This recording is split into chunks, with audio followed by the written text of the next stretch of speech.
Everyone talks about calcium, everyone takes calcium supplements, but did you know that without taking in adequate magnesium and vitamin D3, the calcium may actually not end up where it's supposed to be and cause more harm than good? Hi, I'm Deepa. Welcome to Deepa's journey. Our body is a wonderful creation, and the various processes in our body work in absolute sync to ensure that we are healthy. Today we will be talking about three nutrients. One is calcium, one is magnesium, and the other is vitamin D. And we will see how they work and also how they need to be in balance. The first mineral we're going to talk about is calcium. Calcium, as you know, is the most abundant mineral in the body. It is also very essential for bone density. It is also important for maintaining healthy connections between the brain and different parts of the body. As a child is growing up, calcium is required in the development of the bones. After the growing stage is over, calcium is important for maintaining the bone density. And in older people and in postmenopausal women, calcium is very important to prevent osteoporosis and to ensure that the level of bone density is maintained.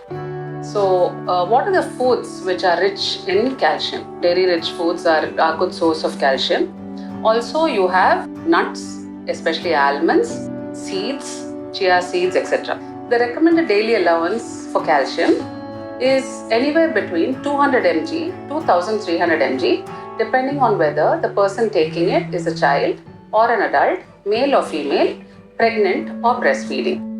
Now let's move on to the next nutrient, which is vitamin D. Vitamin D is a fat-soluble vitamin. It's found in certain foods, but it's also got in abundance from sunlight. So when the skin gets exposed to sunlight, it triggers the response for vitamin D, and then vitamin D is produced by the body itself. Vitamin D helps in absorption of calcium, like we've already mentioned. Vitamin D helps in bone density. Vitamin D helps in neuromuscular function, immunomodulation, etc. Research has shown that in postmenopausal women and in older men, to prevent osteoporosis and help with bone density, vitamin D and calcium need to be taken together to ensure adequate absorption of calcium and to prevent osteoporosis. All of the enzymes that are required for metabolizing vitamin D in the body require magnesium as a cofactor. Let us now talk about magnesium. Magnesium, as I've explained in an earlier video, is important for 300 chemical reactions in the body. When calcium supplements are taken without adequately supplementing with magnesium, calcium can end up depositing itself in the kidneys as kidney stones, as calcification in arteries, and a lot more issues.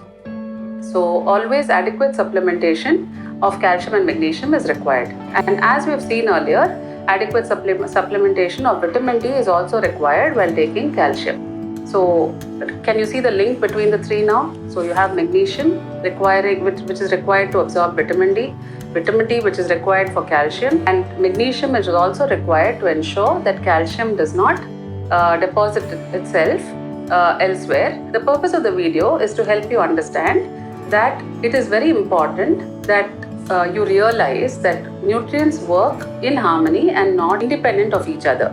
So please do ensure that you're supplementing minerals and nutrients that work in sync with the supplement that you're taking. Hope this video has helped you in understanding more about how nutrients work. Stay tuned to Deepa's journey to learn more about even more interesting things in the videos to come.